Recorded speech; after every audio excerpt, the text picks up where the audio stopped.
ஞானிகளுடைய கருத்துக்களை சொல்ல மட்டுமல்ல, என் வாழ்க்கை மாறி இருக்கிறது என்று ஒரு வாழும் சாட்சியா சொன்னார். அதான் அருமை. என் வாழ்க்கை மாறி இருக்கு, மிக அருமையாக சொன்னார். அவருடைய வாழ்க்கை மட்டுமல்ல, 2 ஆசிரியர்களுக்காக சொல்கிறேன். ஒரு 2வது படிக்கிற மாணவன், மிக தயக்கமான மாணவன், அவன் தயங்கி நிற்பான். அவன் ஆசிரியர் சொல்றாங்க, ஒரு இலை ஓவியம் வரைந்து எடுத்துவாங்கன்னு சொல்றாங்க. அந்த பையன் ஒரு இலை ஓவியத்தை வரைஞ்சிட்டான். ஆனா அதை டீச்சர்கிட்ட காமிக்க தயங்கிறான். மாணவர்களுக்கு இன்னைக்கு நம்ம பார்க்கலாம் பாருங்க, சில மாணவர்கள் தயங்கி நிற்பாங்க. அப்படி தயங்கி நிற்கிறான். இந்த ஆசிரியர் அவனை கவனிக்கிறாங்க. கவனிச்சுட்டு தயங்கி நிற்கிற அந்த மாணவனை அருகில் அழைக்கிறார். அருகில் அழைத்து அவன் அந்த வரைந்த அந்த நோட்டை வாங்கி பார்த்துட்டு சந்தோஷம் அடைந்து அவர் இது தன்னோட பயோகிராஃபியில் எழுதுறாரு. அந்த மாணவன், அந்த 2ஆம் வகுப்பு மாணவன் தன்னுடைய பயோகிராஃபியில் எழுதுறாரு அந்த பதிவை. என்னுடைய ஆசிரியர் நான் தயங்கி நின்றதை பார்த்து என்னை அருகிலே அழைத்து என்னுடைய ஓவியத்தை வாங்கி பார்த்துட்டு அதன் பிறகு அவர் செய்ததும் அவர் சொன்னதும் தான் என் வாழ்க்கையை மாற்றியதுன்னு சொன்னான்.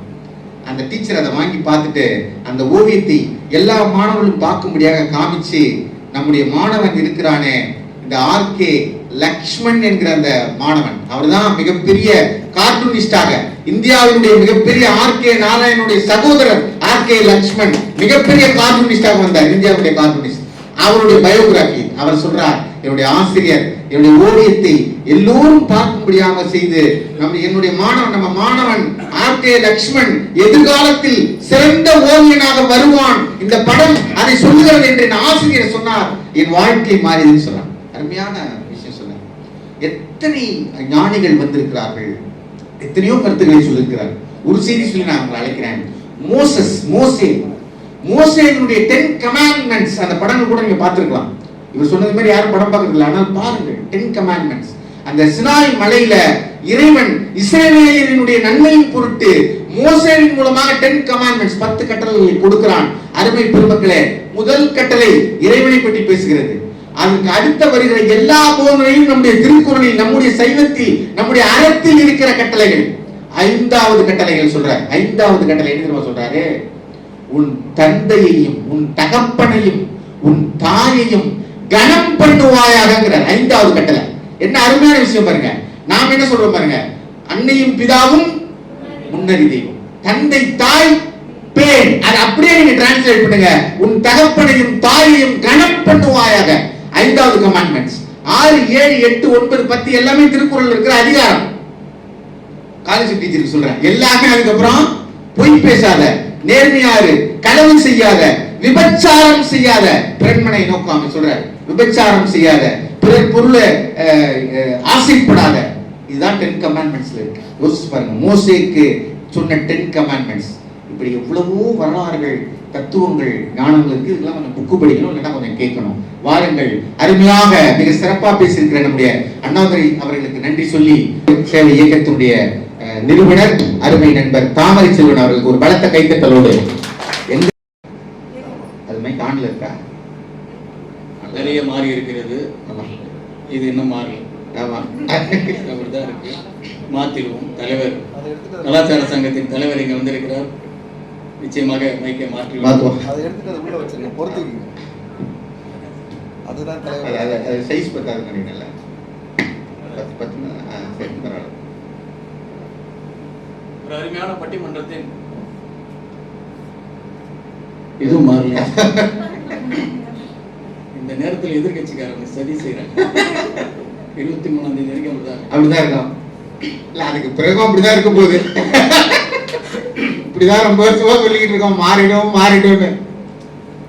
பாலும் தெளிதேனும் பாகும் பருப்பும் இவை நாளும் கலந்துனக்கு நான் தருவேன். கோலம் செய்துங்க கரிமுகத்து தூமணியே, நீ எனக்கு சங்கத்தமிழ் 3 தா.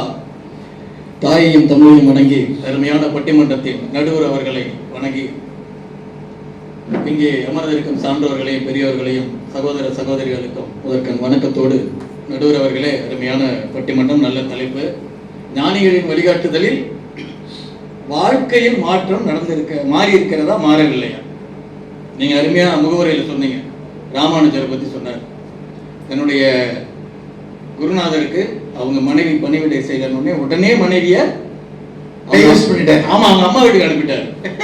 நானும் பலமுறை ராமானுஜர் மாதிரி வாழணும்னு நினைக்கிறேன், ஆனா முடியல. இல்ல, நீங்க மட்டும் இல்ல, ரொம்ப பேர் நினைக்கிறாங்க. ஆமா, முடியல. அது ஏன்னு தெரியல, இந்த ஆண்கள்லாம் பயத்திலே இருக்கீங்க.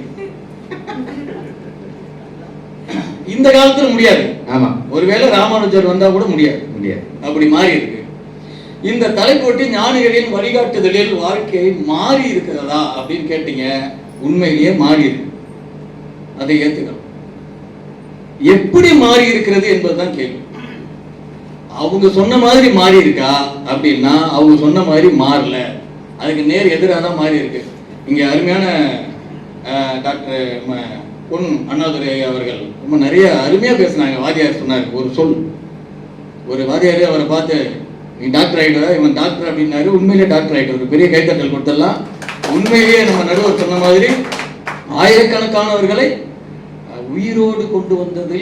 ஏன்னா இன்னைக்கு பல ஆஸ்பத்திரிக்கு போக முடியல சார், போகும்போது உயிரோடு தான் போறேன். ஆனா இவர் தனிப்பட்ட முறையில உண்மையிலேயே நிறைய பேரை காப்பாற்றிருக்கிறார், நல்லாவே தெரியும். அந்த துவக்கம் கூட எங்களுடைய இடத்திலிருந்து துவங்கப்பட்டது. அதனால அருமையான மனிதர். அந்த வாத்தியார் சொன்னாரு, அவர் வந்துட்டார், டாக்டர் ஆயிட்டார், பெருமை, மகிழ்ச்சி. இதே மாதிரி அவர் சொன்ன மாதிரி நானும் ஒரு பள்ளிக்கூடத்துக்கு போனேன். அங்க ஒரு வாத்தியார் இருந்தார். சார் எப்படி சார் மாணவர்கள்லாம் இருக்காங்க அப்படின்னு. இவன் 2 பேரை தவிர மற்றவன் எல்லாம் திருந்தவே மாட்டான், உருப்படாது, தருதலைன்னார். 30 பேர் தருதலைன்றார். இன்றைக்கு சூழல் எப்படி மாறி இருக்கிறது, அந்த ஒரு சொல்லை இவங்க எப்படி பயன்படுத்திட்டு இருக்காங்க.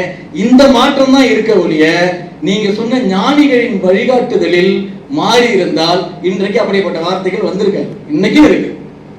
பள்ளிக்கூடங்கள்ல நீங்க போய் பாத்தீங்கன்னா மாணவர்களை பின்னாடி கை கட்டிட்டு தான் போக சொல்றாங்க கியூல. நான் கேட்கிறேன் ஒரு வாதியார்ட்ட, ஏன் சார் மாணவர்களை பின்னாடி கை கட்டிட்டு போக சொல்றீங்க? அது ஒரு அடிமைத்தனத்தின் வெளிப்பாடு. அப்பதான் சார் முன்னாடி இருக்கிற பையன் எதுவும் திட்டமா குத்த மாட்டான், கிள்ள மாட்டான். இவன் ஏதாவது மாணவர்கள் அந்த வயசுல அப்படிதான் சார், அவன் சுதந்திரம் சார். அதை கூட இன்னைக்கு மாறிடுச்சு அப்படின்னா நீங்க எந்த ஞானி வழிகாட்டுதல்ல இந்த மாதிரி பின்னாடி கை கட்டிட்டு போக சொன்னாங்கன்னா எனக்கு தெரியல. இன்னைக்கு மாறி இருக்குன்னு சொல்றதெல்லாம் சிரமம். வள்ளலார், நீங்க முகவரியிலே சொன்னீங்க. வள்ளலாருடைய முக்கியமான ஒரு விஷயம் என்ன, அவர் சொன்ன தத்துவம் என்ன, போதனை என்னன்னா ஜீவகாருண்யம். ஜீவகாருண்யம், இறைவனை அடைவதற்கான வழி ஜீவகாருண்யம், மனித நேயம். இதை நிறைய சொல்லியிருக்காரு, எல்லாருக்குமே தெரியும், இங்க இருக்கக்கூடிய சான்றோர்களுக்கு தெரியும். ஆனால் இன்னைக்கு மனித நேயம் என்பது எந்த நிலையில் இருக்கிறது, எங்க இருக்கிறது? சார், சாலையில ஒரு விபத்து ஏற்பட்டா கூட அந்த விபத்துல போய் உதவணும்னா அரசாங்கம் அதுக்கு 5000 ரூபாய் தொகை, நிவாரண தொகையோ அல்லது உதவி தொகை அறிவிச்சதுக்கு அப்புறம் தான் சார் எடுத்துட்டு போக ஆரம்பிச்சிட்டு இருக்காங்க. எத்தனை பேர் அதை வேடிக்கை பார்க்கறாங்க, செல்ஃபி எடுக்கிறாங்க, நம்ம எல்லாம் பார்த்துட்டு இருக்கோம். எல்லாத்தையும் பார்த்தாச்சு. அப்போ மனித நேயம் என்பது எங்க இருக்கு, எப்படி இருக்கு? சரி, இன்னைக்கு 6 வயசு குழந்தையில இருந்து பெரியவங்கல இருந்து வழியில போக முடியல, பாதுகாப்பு இல்லை, பெண்களுக்கான சுதந்திரம் இல்லை, இதையெல்லாம் பேசுறமே. அப்ப அந்த ஞானிகளின் வழிகாட்டுதலில் ஏன் இதையெல்லாம் நடைபெறவில்லை? ஏன் இந்த மனிதர்கள் மாறவில்லை? ஏன் இதுவரை அந்த மனித நேயம் நிறைவு பெறவில்லை?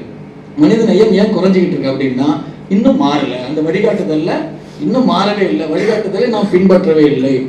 சார், அதே வள்ளலார் என்ன சொல்றாரு, சமரச சுத்த சன்மார்க்கம், எல்லாமே சமங்கிறார். இன்னைக்கு எந்த இடத்தில் எல்லாரும் சமம் என்ற நிலையில் இருக்கிறார்கள். எந்த இடத்தில் சமமா இருக்கும்னா எங்கேயுமே கிடையாது. ஏதாவது ஒரு பிரிவினையை, ஏதாவது ஒரு சூழலை, கண்டிப்பா ஒரு 10 பேர் இருக்காங்கன்னா ஆண்களா பெண்களா, அடுத்தது எந்த ஊரு, என்ன மதம், என்ன இனம், இப்படி எல்லா வகையிலும் பிரிந்து கிடக்கின்ற பொழுது வள்ளலாருடைய வழிகாட்டுதலில் இந்த சமரச சுத்த சன்மார்க்கம் எங்கே நடந்து கொண்டிருக்கிறது, எங்கே இருக்கிறது? ஒரு கேள்வி. இதுக்கெல்லாம் டீச்சர் பதில் சொல்லுவாங்க, அவங்க எழுதிட்டு இருக்காங்க பதில. அடுத்தது புத்தர். சார், புத்தர் ஆசையே துன்பத்திற்கு காரணம். நீங்க எல்லாத்தையும் விட்டுருங்க, நீங்க ஆசையே படாதன்னார்.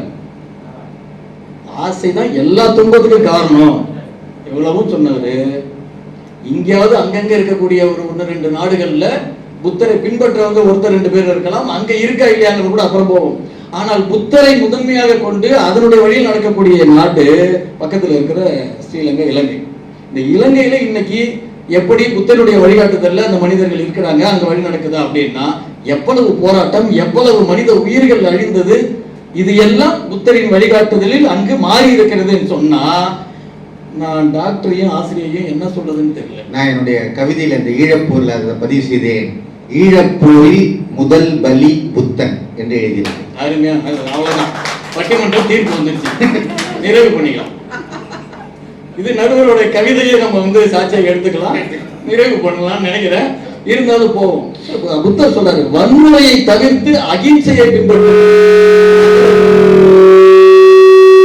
தவிர்த்து அகிம்சையை பின்பற்றுன்னு புத்தர் சொல்றாரு. ஆனால் புத்தரை பின்பற்றக்கூடிய நாடுகளில் எவ்வளவு வன்முறை. இப்போ இதை எப்படி நாம் வந்து எடுத்துக்கிறது அப்படிங்கிறது தான் ஒரு கேள்வி. பரமஹம்சர் ராமகிருஷ்ண பரமஹம்சர் அவருடைய இதை எடுத்துக்கிட்டோம் அப்படின்னா ஒரே ஒரு செய்தி சொல்றார். தண்ணீர், ஐயா தண்ணீரை வந்து எல்லா மொழியிலையும் சொல்லலாம். பானி, நீலு, நீரு, தண்ணீர், வாட்டர், இப்படி மொழிகள்ல நீங்க எப்படி வேணும்னாலும் சொல்லலாம். ஆனால் பொருள் ஒன்றுதான். தண்ணீர் தண்ணீர் தான், எந்த மொழியில கூப்பிட்டாலும் ஒண்ணுதான். அதுபோல நீங்க கடவுளை எப்படி வேணுமானாலும், எந்த மதத்தில் வேண்டுமானாலும், என்ன பேரை சொல்லி வேணாலும் அழைக்கலாம். அவரு முஸ்லீமாக இருக்கிறதாக அவர் கடவுளா இருக்கலாம், கிறிஸ்துவ இயேசுநாதா இருக்கலாம், இப்படி இருக்கலாம், எல்லா கடவுளையும் கூப்பிடலாம். ஆனால் கடவுள் ஒருவர் தான். அவர் எல்லா கடவுளுமே அன்பை மட்டும்தான் போதிக்குது அப்படிங்கிறாரு. ஆனால் இந்த அடிப்படையில் எங்கு பிரச்சனை இல்லாமல் இருக்கிறது, இது என்னுடைய மலை, இது என்னுடைய கோவில், இது நீ இங்க வரக்கூடாது, நீ அங்க போக கூடாது, இப்படி இன்றளவுக்கும் மதத்தின் பெயராலும் கடவுளின் பெயராலும் போராட்டங்களும் சண்டைகளும் நடந்துகிட்டு இருக்கு. அப்படின்னா எந்த ஞானிகளின் வழிகாட்டுதலில் இவர்கள் மாறி இருக்கிறார்கள் அப்படிங்கறத நம்ம நம்ப முடியுது. இது ஒரு நம்ம இவங்கள்ட்ட ஒரு கேள்வி வைக்கணும். சார், ராமகிருஷ்ண பரமஹம்சர் ஒருத்தர் வந்து கேட்கிறாரு, சுவாமி நானு 14 வருஷம் தவம் இருந்து இந்த தண்ணீரின் மேல் நடக்கக்கூடிய வரத்தை பெற்றிருக்கிறேன், சித்தியை அடைந்திருக்கிறேன் அப்படின்னு சொல்றாரு. 14 வருஷம் தவம் இருந்து தண்ணி மேல நடக்கிற வரத்தை வாங்கியிருக்கேன். அவரு பரமஹம்சர் சொல்றாரு, அதுக்கு ஏன்பா 14 வருஷம் வீணாக்கிட்ட, எல்லாமே போச்சு, ஒன்ன வருத்தி இவ்வளவு தூரம் செஞ்சதுக்கு ஒரு 1.5 காசு கொடுத்தீங்கன்னா ஓடக்காரன் கொண்டு போய் அந்த கரையில விட்டுருவாங்க. இதை எதுக்கு நீ 14 வருஷம் வீணாக்கின? அப்ப என்ன அப்படின்னா, எது நோக்கம் என்பது ஞானிகளுடைய வழிகாட்டினுடைய நோக்கத்தை மறந்து நான் என்ற அந்த தன்னை முன்னிலைப்படுத்திக் கொள்வதற்காக அவர்கள் வந்து நான் இதை அடைஞ்சிட்டேன், நான் இதை செய்யறேன், நான் பண்றேன் அப்படின்ற ஒரு எண்ணம் உள்ள வந்து இருக்க வழிய, இந்த மாற்றங்கள் தான் சுயநலம் தான் அதிகமா இருக்க வழிய, ஞானிகளின் வழிகாட்டுதலில் அவர்கள் சொன்ன மாற்றம் நிறைவு பெறவில்லை. குறிப்பா இங்க ஐயா சொன்னாரு அன்னதானங்கள் நடக்குதுன்னு. நிறைய அன்னதானம் பங்குனி உத்திரத்துல நடந்தது. எத்தனை பேர் பாருங்க, எந்த பந்தல்லையாவது பசிக்காக அன்னதானம் போடப்பட்டதா அப்படின்னா ஒரு பெரிய கேள்விக்குறிதான். பெரிய பெரிய பேனர், நீங்க அந்த பக்கமா போகலையா? ஐயா செல்லுமணி ஐயா எங்க பேனர் இருந்தது பாக்கல, நீங்க பளிச்சுன்னு நம்ம பேனர் தான், சீரியல் லைட் எல்லாம் போட்டிருந்தாங்க. அன்னதானத்துக்கு சீரியல் லைட்டுக்கு ஏதாவது சம்பந்தம் இருக்கா? ஐயா நம்ம பந்தல்ல தாங்க வெஜிடபிள் பிரியாணி போட்டோம், மக்களுக்கு கூல்ட்ரிங்க்ஸ் எல்லாம் கொடுத்தோம். இவன் எங்க இருக்கிறான்? நம்ம கோயில்ல முருகன் கோயில்ல ஒருத்தன் இருக்கான்.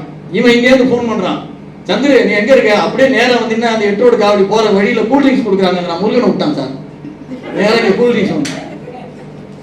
ஞானிகளின் வழிகாட்டுதல் என்பது பக்தர்களுக்கு நீங்க அன்னதானம் பண்ணுங்க, பசிப்பு நீங்க போக்கணும்லாம் வள்ளலார் சொன்னாரு.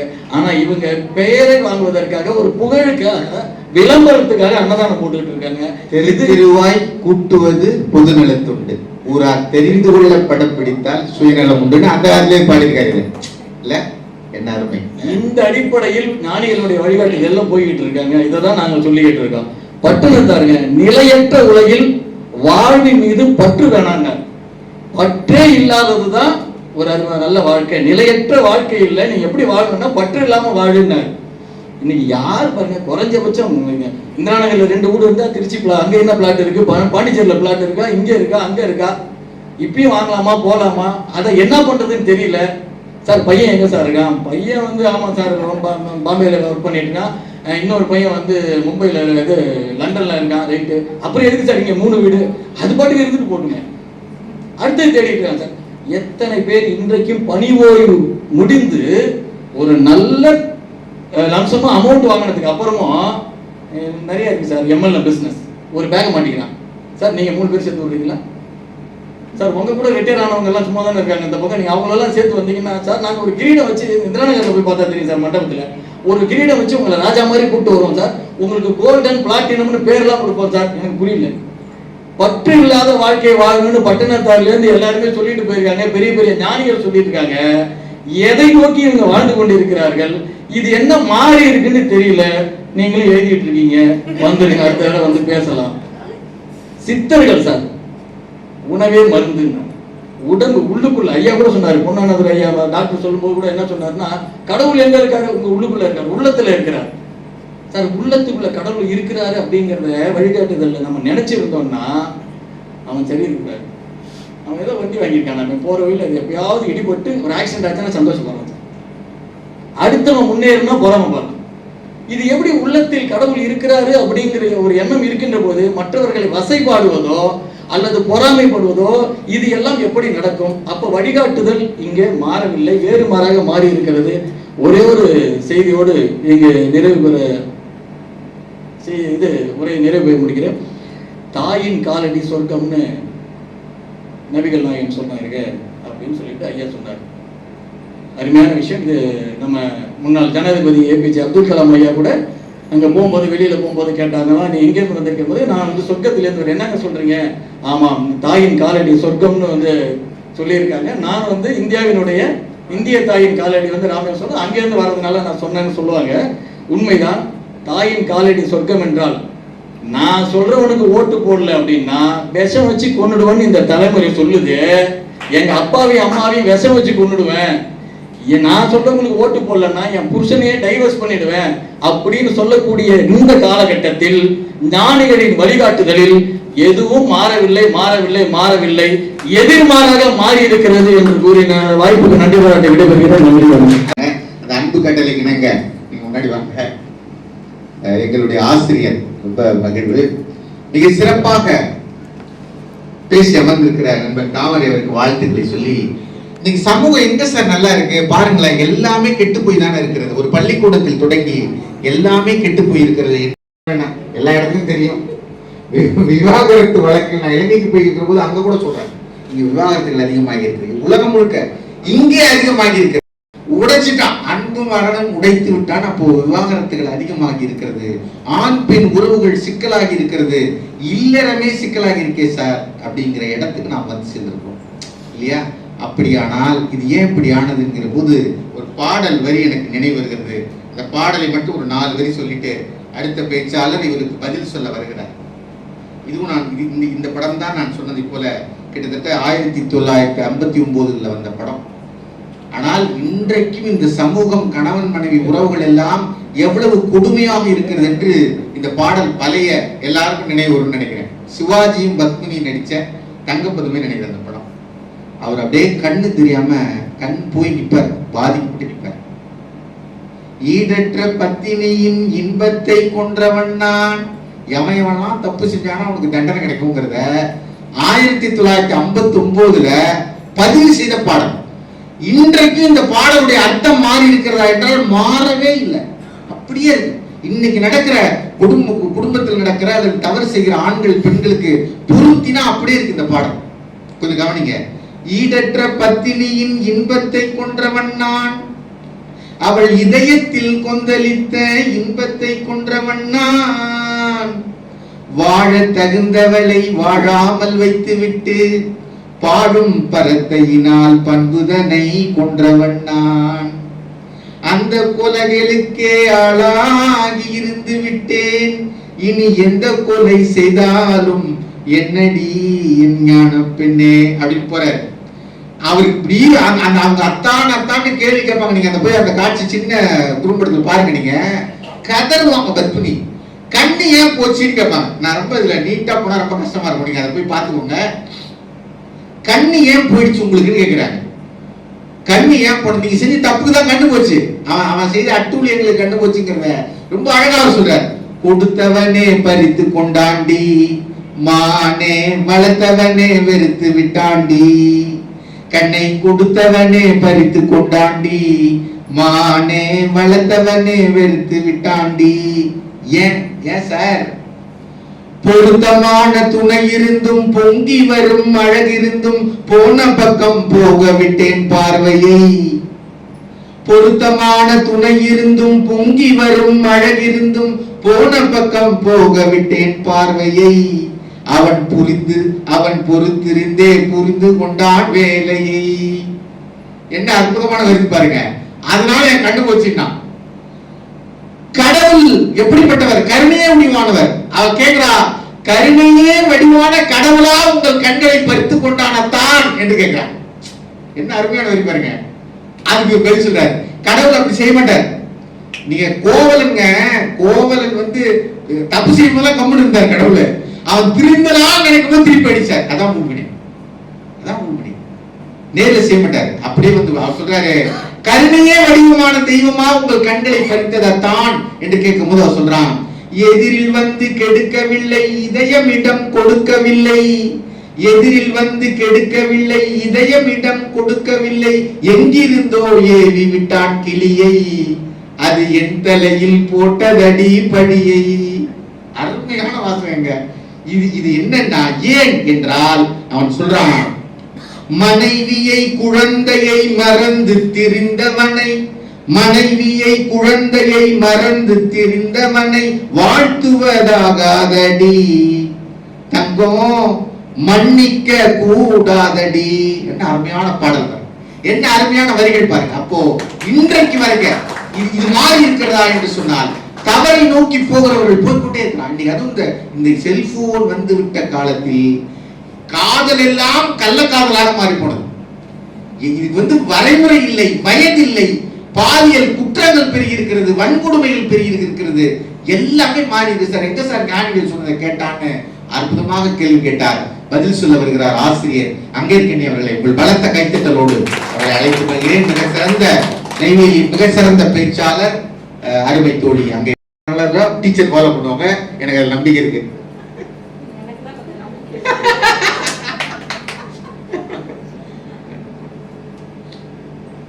பெண் பேசுறதா இருந்தாலும் அதை ஆன் பண்ணாதான் பேசும். அற்புதமான இந்த வாய்ப்பை அளித்த தாய் தொண்டு மையத்தின் நிறுவனர் தாய் ராசி ஜெகதீஸ்வரன் அவர்களுக்கு என்னுடைய வணக்கத்தையும் நான் நன்றியையும் தெரிவித்துக் கொள்கிறேன். இங்கு வந்திருக்கும் சிறப்பு விருந்தினர் மற்றும் சிறப்பு அழைப்பாளர்கள் அவையோர் அனைவருக்கும் என் வணக்கத்தை தெரிவித்துக் கொண்டு என் உரையை தொடங்குகிறேன். இப்ப டைம் ஃபிக்ஸ் பண்ணிட்டாங்க. சும்மா பார்த்தேன், செல் ஆன் ஆகுதான்னு பார்த்தேன். அதுதான் நான் சொல்லும் போது நீங்க சரி, நீங்க சொல்லும் போது தட்டணும். சரி பாருங்க சார், வீட்டுல எப்படி இருக்காங்கன்னு தெரிஞ்சிச்சு பாருங்க உங்களுக்கு. சரி ஒன்றும் இல்லை, நீங்க பேசுங்க. என்னுடைய நினைவுகள் வந்து ஒரு கொஞ்ச காலத்துக்கு முன்னாடி போகுது. அப்போ ஒரு 14 வயது சிறுவன், எனக்கும் அதே வயது தான். அவர் வந்து அந்த பள்ளி சார்பா போட்டிக்கு வருவாரு, நான் என்னோட பள்ளி சார்பா போட்டிக்கு வருவோம். கிட்டத்தட்ட ஒரு 3-4 போட்டிகள்ல நாங்க மாறி மாறி பிரைஸ் வாங்கிட்டு இருப்போம். அப்போ பிரைஸ் வாங்கிட்டு நான் வீட்டுக்கு வரும்போது அப்பா கேட்பாரு, யாருமா முதல்ல யாருமா வந்தது அப்படின்னு கேட்பாரு. அப்பா ஒரு பையன் வந்தாங்க, ஒயிட் அண்ட் ஒயிட்ல நல்லா பட்டை போட்டுட்டு வந்தாங்க. இதுதான் நான் அடையாளமா சொல்வேன். எனக்கு பேர் தெரியல, சரியா எனக்கு தெரியாத பேரு. இது வந்து ஒரு 8th 9th ஆரம்பிக்கும் பொழுது அதுக்கப்புறம் அவரோட பெயர் தெரிஞ்சிச்சு. அப்பயும் அதே ஒயிட் அண்ட் ஒயிட் பட்டை, ருத்ராட்சம் இருந்தாலும் எனக்கு மறந்து போச்சு, ஏன்னா சிறு வயதுலயே. அதனால இப்படியே போயிட்டு இருந்தது. 12th வரையும் மாறி மாறி நாங்க ஒரு டிஸ்ட்ரிக்ட் லெவலையும் பிரைஸ் வாங்கிட்டு இருப்போம். அப்ப அவருடைய முகத்தை பார்க்கும்போது எல்லாருக்கும் நம்ம சின்ன வயசுல ஒரு 14-15 வயசு என்ன ஜாலியா இருப்போம் இல்லையா, அந்த ஜாலியில அந்த முகத்துல பார்த்த மாதிரி தெரியல. அதுல ஏதோ ஒரு ஒளி தோண்டிட்டு இருக்க மாதிரி இருக்கும். என்னடா இது டிஃப்ரெண்டா இருக்கான இந்த பையன் அப்படிலாம் நாங்க நினைச்சிட்டு, நாங்க பேரே அவருக்கு பட்டை அப்படின்னு தான் அந்த மாதிரி சொல்லுவேன் ஸ்கூலுக்கு வந்த அப்புறம். அப்படி போயிட்டு இருக்கும்போது ஒரு 12வது வகுப்பு வரை நாங்க அந்த மாதிரி போட்டிகளை கலந்துட்டு இருந்தோம். அதுக்கப்புறம் அவங்கவுங்க கல்லூரியும் போயிட்டோம். ஆனா அவரை பத்தின விஷயம் கேள்விப்படும் பொழுது எனக்கு ரொம்ப ஆச்சரியமா இருக்கும். ஒரு சின்ன வயதுல இவ்வளவு தூரம் அவர் வந்து ஒரு இல்லம் நடத்தி என்னென்னோ பண்ணிட்டு இருக்காரு அப்படின்னு சொல்லிட்டு அவ்வளவுதான். அதை நான் மனசுல வச்சு பண்ணி தவிர அதை தாண்டி வேற எதுவும் நான் போனதில்லை. என்னோட வாழ்க்கை வேற மாதிரி போயிட்டு இருந்தது. திருமணம் ஆகி ஒரு 3 வயது குழந்தை, என்னோட பையன் எனக்கு 3 வயது இருக்கும் போது மீண்டும் அவருடைய அறிமுகம் கிடைத்து எனக்கு வந்து ஒரு நிறைய வாய்ப்புகள்லாம் கொடுக்க ஆரம்பிச்சாரு. அப்ப அவருடைய நிலை வந்து ஒரு மிக உயர்ந்த இடத்துல இருந்தது. நான் என்ன இதை சொல்ல வரேன் அப்படின்னா, ஒரு 30-40 வயசுல ஒரு ஞானோதயம் வரும் நமக்கு. அதாவது நம்மளுடைய வாழ்க்கையிலிருந்து கொஞ்சம் தள்ளி நம்மளுடைய விருப்ப சேர்த்து நாங்க பார்த்துட்டு இருப்போம் அப்படின்ற மாதிரி அதை நம்ம ஒத்துக்கலாம். ஆனா ஒரு 14 வயது பையனிடத்துல அந்த தீட்சணத்தை நான் அப்ப பார்த்தேன். அப்ப எனக்கு அது ஒரு வேடிக்கையா இருந்தது அவங்கள பார்க்கும் பொழுது. அதுக்கப்புறம் ஒரு விஷயம் நடக்க அப்ப இயல்பா சின்ன வயதுல இருந்தே அந்த தொண்டு அப்படின்றத அவருடைய உள்ளத்தில் ஏற்பட்டிருக்கிறது அப்படின்றத அதாவது இங்க நிறைய பேருக்கு அவர் இப்பதான் தெரியும். எனக்கு நான் அதை தான் சொல்ல வரேன். நான் ஒரு 14 வயதுல நான் அறிமுகம் ஆனேன்னா அப்ப எனக்கு அவருடைய வளர்ச்சி என்பது நான் கண்கூடா பார்த்தேன். அப்படிப்பட்ட ஒருவர் இன்னைக்கு நடுவரா உட்கார்ந்து அவருடைய பட்டிமன்றத்துல நான் பேசுகிறேன் என்பது எனக்கு ரொம்ப பெருமையாக இருக்கிறது. கிட்டத்தட்ட ஒரு 21 வருடங்களாக நாங்க சேர்ந்து பயணிக்கிறோம் இந்த தமிழ் இதுல. அதையும் நான் ரொம்ப பெருமையா சொல்லிக்கிறேன். ஐயா நீங்க இனிமேல் வந்து டைம் வந்து இது பண்ணிக்கலாம். நடுவர் உள்ளிட்டாவே நான் தன்னடத்தோட குறையா சொன்னாங்க, அவங்க தான் நிறைய ஜெயிப்பாங்க. ஞானிகளின் வழிகாட்டுதலில் வாழ்க்கை மாறி இருக்கிறதா மாறவில்லையா? அருமையான தலைப்பு இல்லையா? எனக்கு முன்னாடி பேசிட்டு போன திரு தாமரை செல்வன் ஐயா, இந்த துரியோதன் தர்மர் அந்த பார்த்த பார்வை கேள்விப்பட்டிருக்கீங்களா? தர்மர் போன பார்வையெல்லாம் நியாயமா போட்டு பார்த்தாராம். துரியோதனன் கண் போன இடம்லாம் அநியாயமா இருந்தது. அது மாதிரி ஒரு வாழ்க்கைக்கு இன்ப துன்பம் 2 இருக்குங்க. நீங்க எங்க துன்பத்தையே பார்த்து அதை தாண்டி போகவே மாட்டேன்றீங்க. இதுல வேற இவர் வந்து மக்கள் சேவை இயக்கம் வச்சு ஒரு உதாரணமா வாழ்ந்துட்டு இருக்கவரு அந்த அணிப்பக்கம் ஏன் போனான்னு எனக்கு தெரியல.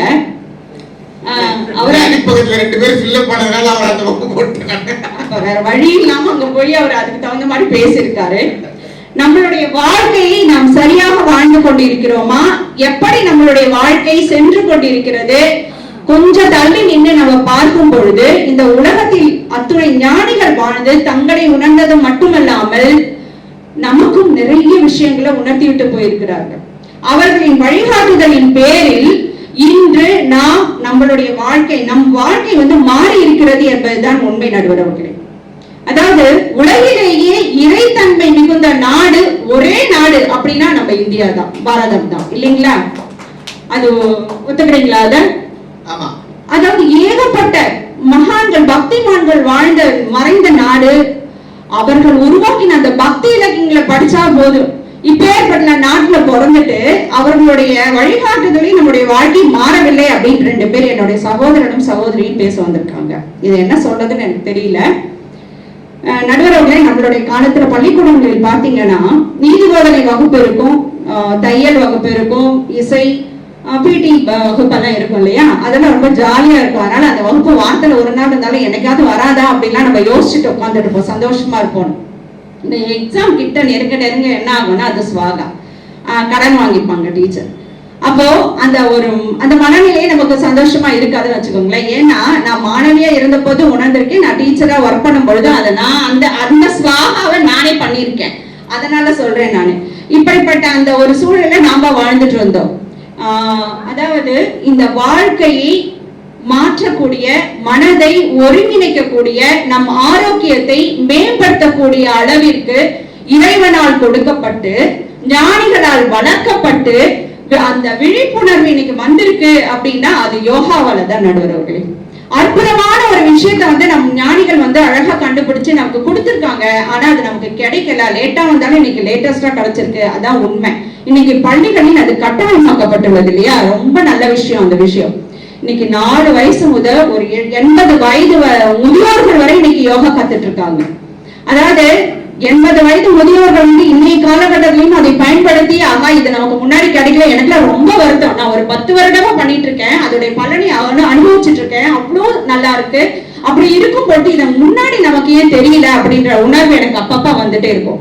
அதுவும் இந்த சின்ன குழந்தைங்க இருக்காங்க பாருங்க, ஒரு 4 வயசுல இருந்து பள்ளிக்கூட குழந்தைகளை பார்க்கும் பொழுது அப்படி வளையும். தலை தனியா, தலை எங்க இருக்கு, கால் எங்க இருக்குன்னு தெரியாது. ஐயோ இதெல்லாம் இப்படி இப்படி இருக்கே, நமக்கு கதி கலங்கி போயிடும்.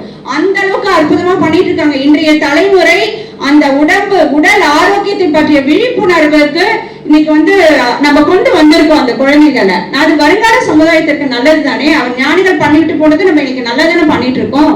அப்படி இருக்கும்பொழுது மாறல அப்படின்னா அதுக்கு என்ன அர்த்தம்னு எனக்கு தெரியல நடுவர்களே. இன்னொன்னு பாத்தீங்கன்னா, அப்பா நான் வேண்டிய வரம் கேட்கிறோம். ஆரோக்கியற்கெல்லாம் நான் அன்பு செய்ய வேண்டும், பசிப்பிணியை போக்க வேண்டும் இல்லையா? ஒரு அணையா அடுப்பை தந்துவிட்டு போன அன்னதானத்திற்கு இன்னைக்கு வந்து ஒரு முன்னுதாரணமாக இருந்த வள்ளலார் அவர்கள் நம்ம சொல்லலாம், அந்த மகானை சொல்லலாம். நிறைய அன்னதானம் பண்ணிட்டு இருக்காரு. அவர் ஏற்றி வைத்த அந்த அணையா அடுப்பு இருக்கு பாருங்க, ஒவ்வொரு மாவட்டத்திலையும் ஒவ்வொரு ஊரிலும் இன்னைக்கும் நடந்துட்டு இருக்கு நடுவர் அவர்களே. அது இல்லாம வருஷத்துல 365 நாட்களும் அந்த அன்னதானம் நடைபெறுது. இவர் ரொம்ப அழகா சொல்லிட்டு போனாரு, அன்னதானம் என்ன எல்லாம் வேஸ்டா போகுது அப்படின்னு. ஏங்க இருக்கிறவங்க சாப்பிடுறாங்க, இல்லாதவங்களும் அந்த இடத்துல சாப்பிடுறாங்க இல்லையா, அதை நம்ம உணரணும் இல்லையா. இந்த 10 நாள் அன்னதானத்துக்கு எத்தனை குடும்பங்கள் ஏங்கி அங்கே இருக்கு, நம்ம அதை யோசிக்கணும். அப்படி இருக்கும்போது அந்த அன்னதானம்ன்றது ஒரு மிகப்பெரிய விஷயம் இல்லைங்களா. அன்னதானம் பற்றிய அந்த உணர்வு எல்லாருக்கும் இருக்கு. திருவிழா மட்டும் இல்ல, இன்னைக்கு அம்மா பேர்லயும் நல்ல அன்னதானம் நடத்துறோம். அம்மா பேர்னா நம்ம அம்மா அப்பா பேர், அந்த ஞாபகம் வச்சுக்கோங்க. அரசியலுக்கு அப்பாற்பட்டவர். அந்த அம்மா அப்பா பெயர்லயும் மிக சாமானிய மக்கள் இன்னைக்கு தன்னுடைய குழந்தைகளுக்காகவும் அன்னதானம் பண்ணிட்டு இருக்காங்க. இந்த உணர்வு வள்ளலார் அவர்களே தானே, அவர்களிடத்தில் வந்தது தானே நடுவர் அவர்களே. இப்படிப்பட்ட ஒரு உயர்ந்த ஞானிகள் நமக்கு கொடுத்து விட்ட போன விஷயத்தை நம்ம இன்னைக்கு நல்லபடியா தானே நடத்திட்டு வந்துட்டு இருக்கோம். இதுல என்ன மாறலன்னு உட்கார்ந்துருக்கீங்க அப்படின்னு எனக்கு தெரியல. அடுத்து ஒரு சின்ன விஷயம் எனக்கு ஞாபகம் வருது. மனித நேயம் இல்லை அப்படின்னு சொல்லிட்டு தாமரை செல்வன் ஐயா சொல்லிட்டு போனாங்க. மனித நேயம் அப்படின்றது என்ன? சும்மா கொடுத்து உதவுவது கிடையாது. டீச்சர்களை கூப்பிட்டாலே தான் பிரச்சனை, கேள்வி கேட்டுக்கிட்டே இருப்பாங்க. அதாவது பூனை கண் மூடினால் உலகம் இருண்டுடும் அப்படின்னு சொல்லி நினைச்சிட்டு இருக்காங்க அவங்க. அதெல்லாம் கிடையவே கிடையாது. திண்ணன் அப்படின்ற இயற்பெயர் கொண்ட ஒருவரை உங்களுக்கு ஞாபகம் இருக்கும் இல்லையா? யார் அவருன்னு சொல்லுங்க கொஞ்சம். திண்ணன் கண்ணப்ப நாயனார். அந்த கண்ணப்ப நாயனார் தான் நமக்கு கண்தானத்துக்கு ஒரு முன்னோடி அப்படின்னு சொல்லுவோம் இல்லைங்களா. கண்தானத்திற்கு அன்னைக்கு சுவாமிக்கே கண்ணை தன்னுடைய கண்ணை தானமா கொடுத்துட்டு அந்த 63 நாயன்மார்களை போய் அவங்களோட போய் ஜம்முன்னு உட்கார்ந்துட்டு இருந்தாரு. எவ்வளவு பெரிய ஒரு வேடுவன் 63 நாயன்மார்களிடையே உட்கார்ந்துட்டு இருக்காரு அப்படின்னா அவர் செய்த உறுப்பு தானம் தான் அப்படிங்களா. இந்த மனித நேயத்திற்காக நான் இந்த விஷயத்த சொல்றேன். இன்னைக்கு ரத்த தானம், கண் தானம் அப்படின்னு நிறைய விஷயங்கள் இருந்தாலும் உறுப்பு தானம் அப்படின்றது இன்னைக்கு வந்துட்டு இருக்கு. ஏன் என்ன ஒரு சமீபத்துல ஒரு அம்மா தன்னுடைய 19 வயது இளைஞன் ஒருவனை இழந்துட்டாங்க. அப்ப அவன் கோமா ஸ்ட்ரீட்டுக்கு போயிட்டான். அவனுடைய உறுப்புகளை அவங்க தாய் தந்தை இருக்கிறோம் தானம் பண்ணிட்டாங்க. தானம் பண்ணிட்டு அந்த குழந்தை இருக்கு இல்லையா, தானம் பெற்ற குழந்தை வருது வீட்டுக்கு வரும்பொழுது அந்த குழந்தை கிட்ட நீ என்னப்பா சாப்பிடுற அப்படின்னு கேட்டாங்க. அது ரச சாதம் அப்படின்னுச்சு. தான் இழந்தாங்க இல்லையா, அவனுக்கும் அந்த ரச சாதம் தான் பிடிக்குமா. இவங்க அப்படியே நெக்குருகி போயிட்டாங்க. தன்னுடைய குழந்தையின் உறுப்பு அந்த இடத்துல இருக்கு, அது பேசல. ஏதோ ஒரு விதத்துல அந்த குழந்தை என்ன ஆகுது, அவன் நல்லா இருக்கான் இல்லையா. அந்த உறுப்பு தானம்ன்றது இன்னைக்கு நிறைய பேர்கிட்ட விழிப்புணர்வை ஏற்படுத்தி இருக்கு. அது மனித நேயம் தானே, அந்த மனித நேயம் வளர்ந்துட்டு தானே இருக்கு. அன்னைக்கு மூட நம்பிக்கை இருந்தது. உறுப்புகளை கொடுத்தா அது அவங்களுடைய குடும்பத்திற்கே அது பாவம் ஆயிடும் அப்படின்ற ஒரு மூட நம்பிக்கையை இன்னைக்கு அழித்திருக்கிறார்கள் இல்லையா. அதை நம்ம உணரணும். இப்படி அருமையான அந்த விஷயத்தையும் நம் ஞானிகள் தான் நமக்கு உதாரணமாக்கி விட்டு சொல்லிட்டு இருக்கார்கள். நீங்க நல்லா பாத்தீங்கன்னா ஒரு சின்ன விஷயம் ஒண்ணு, விறகில் தீ இருப்பதை உணர்ந்தவன் ஞானி, அதில் தீ மூட்டி உணவு சமைத்து சாப்பிட்டவன் விஞ்ஞானி. பரமஹம்சருடைய வார்த்தைகள் இது. ஒரு சின்ன ஒரு விஷயம் மட்டும் சொல்ல முடிச்சது. ராமகிருஷ்ண பரமஹம்சர் கிட்ட அவருடைய சீடர்கள் 3 பேரும் ஒரு 3 பேர் ஞானம்னா என்ன, அறிவுனா என்ன அப்படின்னு கேட்டிருக்காங்க. அப்ப அவர் சொன்னாரு இருங்க அப்படின்னு சொல்லிட்டு ஒரு ரூம்க்கு உள்ள போயிட்டு வந்துட்டார். அவர்களிடத்தில் சொன்னாரு, இந்த ரூம்ல நான் பால் வச்சிருக்கேன், நீங்க போய் குடிச்சிட்டு வாங்கன்னு சொன்னாரு. முதல் சீடன் உள்ள போறான். உள்ள போனவனே ஒரு தங்க டம்ளர், ஒரு வெள்ளி டம்ளர், ஒரு மண் கலையும் 3 இதுல இருக்கு. அவனுக்கு பார்த்த உடனே தோணுச்சு, ஆஹா தங்க டம்ளர் இருக்கு இல்லையா, நம்ம அதை குடிச்சிருவோம். அவன் அதை குடிச்சிட்டு வெளியில சந்தோஷமா வந்துட்டான். அடுத்த சீடன் போறான். அப்படி போகும்போது அவனுக்கு தங்க டம்ளரை எட்டி பார்க்கறான், அதுல ஒண்ணும் இல்ல. சரி போ, நமக்கு வெள்ளி டம்ளர் தான் கிடைச்சது. அவன் அதை சாப்பிட்டு அவனும் வந்துட்டான். அடுத்தவனும் உள்ள போறான். அவனுக்கு பார்த்து அந்த 2 டம்ளர் காலியா இருக்கும்னு ரொம்ப வருத்தம் ஆயிடுச்சு. ஏன்னா 2மே உயர்ந்த பொருள் இல்லையா. அதனால அடுத்தது ஒரு மண்கலத்தை குடிச்சிட்டு ரொம்ப சோகமா உட்கார்ந்து இருக்கான். அப்ப அவரு கேட்கிறாரு, சாப்பிட்டீங்களான்னாரு. அவனுக்கு ஒரே சந்தோஷம். இந்த தங்க இதுல சாப்பிட்டவன் அவன் சொல்றான், இவனு சொல்றான், இவனு சொல்றான். இப்படி 3 சீடர்கள் சொல்லும் பொழுது பால் எப்படி இருந்தது அப்படின்னு கேட்டாரு. பால் சுவையா இருந்தது அப்படின்னு. இப்ப இதுல எது ஞானம் எது அறிவுன்றது உங்களுக்கு புலப்பட்டதுன்னா யாருக்கும் தெரியல. அப்ப அவர் சொல்ற, அந்த பாலை குங்குமப்பூ போட்டு சுண்ட காய்ச்சின பால் தான் அந்த 3 டம்ளர்லையும் நான் ஊத்தி வச்சிருந்தேன். அதாவது ஃபர்ஸ்ட் போனவனுக்கு அந்த பொருள் தான் தெரிஞ்சது, அந்த பொருள் இருக்க பாலோட சுவை தெரியல. அதே மாதிரி 3 பேருமே அந்த பொருளை பத்தி தான் நீங்க கவலைப்பட்டீங்களே தவிர அந்த பண்டத்துடைய சுவையை பற்றி நீங்க கவலைப்படல. அப்ப இதுல அந்த பொருள் என்பது அறிவு, அந்த பொருளை இருந்த அந்த பண்டம்ன்றது ஞானம் அப்படின்னு சொன்னார். சோ இப்ப எப்படி ஒரு ஞானம் அப்படின்றது, நான் சொன்னேன் இல்லையா, அந்த விறகில் தீ இருப்பதை உணர்ந்தவன் ஞானம் சொன்னேன் இல்லையா. இப்ப நமக்கு அவர்கள் என்ன சொல்லிட்டாங்க, அந்த விறகுல தீ இருக்குன்னு சொல்லிட்டு போயிட்டாங்க. அதை நம்ம என்ன பண்றோம், தீ மூட்டி சமைத்து சாப்பிட்டு நம்ம ரொம்ப அழகா நம்மளுடைய வாழ்க்கையை மாற்றிக்கொள்ள வேண்டும். வயதானவர்களாக நம்ம தன்னுடைய தோற்றத்தை மாற்றிக்கொண்ட அவை இருந்தாரு, பேய் வடிவம் எடுத்த காரைக்கால் அம்மையா இருந்தாங்க, புரட்சி இளைஞனாக இருந்த விவேகானந்தர் இருந்தாரு. இத்துணை பேரும் நமக்கு ஒரு மிகப்பெரிய நல்ல விஷயங்களே நமக்கு சொல்லிட்டு போயிருக்காங்க. அவர்களை பின்பற்றி நாமும் என்ன பண்ணணும் அப்படின்னா மாறி இருக்க வேண்டும். நாங்களாம் மாறி இருக்கோம் அப்படின்னு தான் சொல்லியிருக்கேன். அவர்கள் இன்னும் மாறவில்லை, அவர்களை கொஞ்சம் மாத்திக்கணும்னு சொல்லி அற்புதமான இந்த வாய்ப்பை அளித்ததற்கு நன்றி கூறி விடைபெறுகிறேன். நன்றி. நாலாரி கண்ணிடந்து அப்பவல்லேன் இல்லை. அதான் கண்ணப்பன் ஆயிட்டார். கண்ணப்பன் ஒப்பது ஒரு அன்பிலாமை கண்டிரங்காங்கிறார். எனக்கு வந்து கண்ணப்பனை மாதிரி எனக்கு அன்பு காட்ட முடியலங்கிறார் திண்ணன். ரொம்ப அருமையா சொன்னாங்க. கண்ணப்பனுடைய அந்த கதை இருக்கிறதே அது மிகப்பெரிய அருமையான விஷயம். ஒரு வேண்டுமென்று அவர் இந்த காலத்தி மலைக்குள்ள போறாரு. அந்த காடு மலை அது உள்ள போகிறபோது குடும்பிநாதரை பாக்குறாரு. இவர் அப்படியே எல்லாத்தையும் மறந்துறாரு. மறந்த அந்த குடும்பிநாதரை பார்த்தோன்னா அவருக்கு ஒரு அன்பு காதல் ஊற்றி எடுத்து விடுகிறது. அவர் என்ன நினைக்கிறாரு, இந்த மலையில தனியா இருக்கிறாருன்னு நினைக்கிறாரு. எவ்வளவு பெரிய அன்பு பாருங்க. இறைவனவன் உலகத்தையே இயக்கி கொண்டிருக்கிற குடும்பிநாதர் அமர்ந்திருக்கிறான். திண்ணன் நினைக்கிறான் இந்த காட்டுக்குள்ள இந்த இருளுக்குள்ள தனியா ஒருத்தர் உட்காந்துருக்காரு.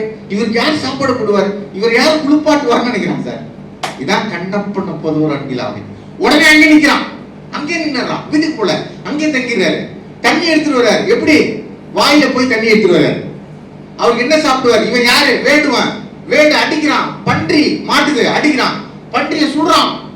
இது வந்து நம்ம பெரிய விருந்தினர்கள் வந்தா அருமையா டேஸ்டா சமைச்சு பார்ப்போம் பாருங்க. இது இறைவனுக்கு படைக்கிறோம். டேஸ்டா இருக்குன்னா அந்த பன்றிக்கீரையை சுவைச்சு பார்க்கறான். நல்லா இருக்கு, அதை எடுத்துக்கிறான். அந்த மலர்கள் அதெல்லாம் எடுத்து தலையில சொல்லிக்கிறான். வரான், வந்து குடும்பிநாதருக்கு அபிஷேகம் செய்யறான். எப்படி? வாயில இருக்க தண்ணியை கொப்பளிக்கிறான் அவன் மேல. அதான் அபிஷேகம். அபிஷேகம் பண்றான். என்ன அருமை பாருங்க, என்ன அன்பு பாருங்க. அதான் கண்ணப்பன் ஒப்பது ஒரு அன்பிலாமைங்கிறார். உடனே அந்த தலையில இருக்கிற அந்த பூலாம் எடுத்து அவர் மேல போடுறான். அந்த பன்றிக்கரியை வைத்து படைக்கிறான். ஆவுளித்து திண்டுலரும் புலையரேனும் கங்கைவார் சரைகடைந்தார் அன்பராகில் அவர் கண்டீர் யாவனங்கும் கடவுளாரேங்கிறார். யாராக இருந்தாலும் பிரச்சனை கிடையாது. இறைவன் மேல அன்பு செலுத்தினான்னா அவன் தான் நான் வணங்குற கடவுளுங்கிறார். அப்ப கண்ணப்பர் இப்படி செய்கிறார். இவர் பகலெல்லாம் இப்படி செஞ்சாருன்னா இன்னொருத்தர் வர்றாரு. இவர் நைட்ல இப்படி அபிஷேகம் பண்றாரு, படைக்கிறாரு. இன்னொருத்தர் வேதியர், அவர் வந்து வர்றாரு. அவர் வந்து பார்த்து ஐயோ அபச்சாரம், சிவபெருமானுக்கு பண்டிகை வச்சு ஒருத்தன் படைச்சிருக்கானே அப்படின்னு எல்லாத்தையும் தள்ளி விட்டுட்டு அதை குளிப்பாட்டி அவரை ரெடி பண்றார். இவர் வேதியர். இறைவன் முடிவு செய்தான். இது 6 நாளுக்குள்ள நடக்குது. எல்லாம் 6 நாளுக்குள்ள நடக்குது சார். இந்த அன்பு அங்கேயே உட்காந்துருக்கான். போறான், வேட்டையாடுவான், எடுத்துட்டு வரான், இவருக்கு போடுறான். இவர் போன இடையே இவர் வந்து அந்த 6 மலர் எல்லாம் பறிச்சு போட்டு அதெல்லாம் சுத்தப்படுத்துறார் வேதியர். இறைவன் முடிவு செய்தான் யாருடைய அன்பு மகத்தானது என்பதை அவருக்கு காட்ட வேண்டும், அந்த வேதியருக்கு காட்ட வேண்டும் என்று இறைவன் முடிவு பண்ணான். இவன் முடிவு பண்ணியிருந்தா என்ன சார் செஞ்சிருக்கணும்? கண்ணப்பனுடைய கனவுல வந்திருக்கணும்.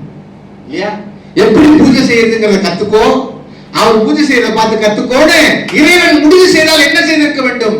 இறைவன் எவ்வளவு எளிமையானவன், அவன் ஏழை பொங்காளன் என்பதுதான் சார் உண்மை. இதான் உண்மை, இதான் ஆன்மீக ஞானம்.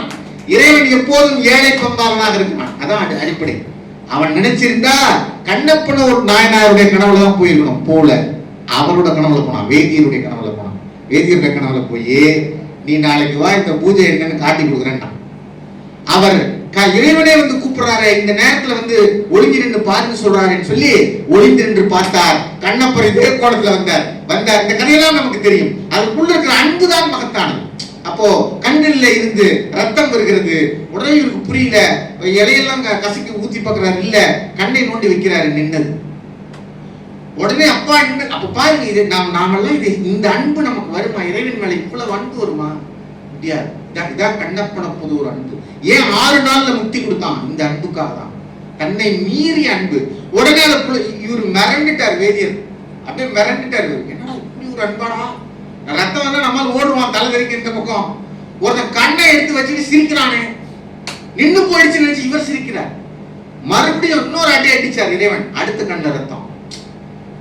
தப்புன்னு ஐயோ என்னடா அடுத்த கண்ணில் ரத்தம்னோட காலை தூக்கி அடையாளமாக இன்னொரு கண்ணை எடுத்துட்டா கண்ணு தெரியாம போயிடுமே என்று தன் காலை தூக்கி இறைவன் கண்ணில் அடையாளமாக வைத்துக் கொண்டு இன்னொரு கண்ணையும் எடுக்க போனான். அப்போதான் இறைவன் வந்து கையை பிடித்து நில்லு கண்ணப்ப என்று சொன்னார். இதுதான் அன்பு, மகத்தான் அன்புள்ள. அதை ரொம்ப அழகா பிடிச்சாங்க. அதுதான் கண் தானம் ஆரம்பிச்சது. இது எதுவரைக்கும் வந்திருக்குது? உடல் தானம் வந்தது, மூளை தானம் வந்தது, இதெல்லாம் நன்மை. இன்றைக்கு மறைந்த மாபெரும் தலைவர், நான் மதிக்கிற மாபெரும் தலைவர் தோழர் நல்லக்கண்ணு, அவருடைய உடல் அவர் மருத்துவமனைக்கு கொடுத்தார். என்ன மகத்தான தலைவர்! ஒரு பலத்த கைது கொடுத்தாங்க. கலைஞரிடத்திலே பேட்டி எடுத்தாங்க. கலைஞரிடத்திலே பேட்டி எடுத்தாங்க. பேட்டி எடுக்கிற போது அந்த பத்திரிகையாளர் கேட்டார், உங்களுக்கு பிடித்த தலைவர் யார் என்று கேட்டார். கலைஞர் சொன்னார், எனக்கு பிடித்த தலைவர் நல்லக்கண்ணு என்று சொன்னார். அப்படியே மாபெரும் தலைவர். அப்படி இப்படியாக இருக்கிறது என்று சொல்லி அருமையாக பேசியிருக்கிறார். நிறைவு பேச்சாளராக தமிழகத்தினுடைய தலை சிறந்த பேச்சாளர்கள் நம்முடைய ஆசிரியர் ஸ்ரீவித்யா நடராஜன். ஒரு பலத்த கைத்தட்டல் கொடுக்கலாம்.